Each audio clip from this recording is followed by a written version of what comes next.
Good morning. Good morning. You make the impossible possible, I believe. Your name is Farrag, and you're farming in the Sahara. How does that work? It's a challenging environment to work in. Our farms are on the outskirts of Cairo, just at the edge of the desert. And this is why we went with the aquaponics model with controlled environment, so that we can try to grow in an area that has very little agricultural land and even more constrained for water. And that's why. And you once were a city banker, Yes. and now you're a farmer. How did that go? Well, as you may imagine, banking doesn't really give you a lot of personal satisfaction. So eventually, but one needs their financial skills in any business.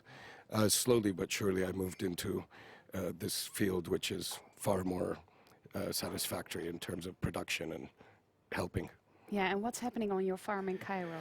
Right now, it's very good. We're going through a huge growth process. The first couple of years took a bit of time to sort of educate the market as to what we're doing, the quality of what we're doing. But once that took hold, we're having a hard time keeping up with the demand that is being asked of us. And so we're trying to double our capacity every year. And what's your biggest challenge? Biggest challenges are use of technology, improving what we do, and logistics in Egypt. It's very difficult.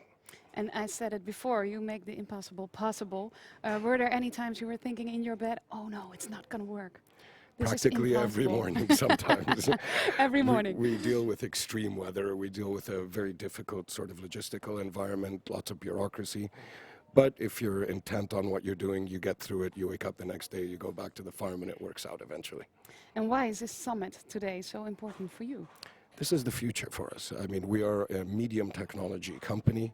I think for us to grow and expand, we need the research and development. We need other technology providers because we are big believers in the multidisciplinary approach to agriculture.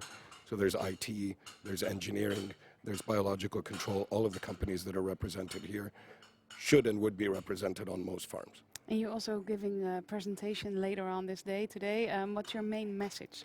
I think the main message is, we all know that the amounts of water, fresh water in the world are reducing, the demand for food is increasing, and we all need to find new systems that provide both the food security and the water conservation necessary to be able to provide enough food for the planet. Is that your biggest concern as well? Very much so. It's making that move from traditional agriculture to more modern agriculture while still maintaining a business model that works. And what is the most important solution for these kind of problems? I think it's going to come from many directions. It's not a single quick fix. It's not one thing that's going to solve everything. I think it's taking a lot of the technology from different parts of the sectors and industries and integrating them all into one farm. It's the integration that one has to always be careful of.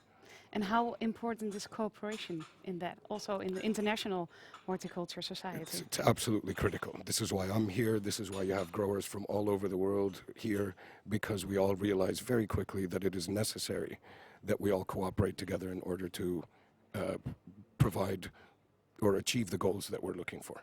And if you would have a magic stick and you could change the world you like it to, what would you change right now? Right now, I would change the way that the fish stocks are being destroyed in the oceans and the seas and really challenge people to look and find healthier ways to deal with the environment that we live in. And how should we do that? What can we do? What can I do? I think definitely it would start with consumer choice, to be more educated and to look out for products that are grown both in sustainable ways, both environmentally and economically. And how important is education, for example, for children? Or It's absolutely critical. On the farm, we have regular visits by schools. I think it's a very excellent interactive way for children to learn about nature. And when kids can work with their hands, they love it. Their eyes light up. You should see what they do when we feed the fish.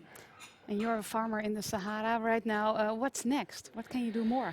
Well, we want to expand all over the region. I mean, we really believe that this is the model for the future, and so we're spending a lot of time with R&D and some consulting work in different parts of the Middle East and North Africa in order to try to educate growers and consumers that this is the future for the region. Okay, and today there's this summit. Next year there will be the big event. Are you here as well, Ben? Absolutely, no doubt. And what's different next year than today? I think by next year you will see a big leap change in sort of the scale that we are working on, and that is, one of another big challenge is scaling things up to a much larger scale. Thank you so much for joining us Thank you today. for Good having luck me. with your farm. Thank you very much. Thank you Okay. for having me. Bye bye. Thank you.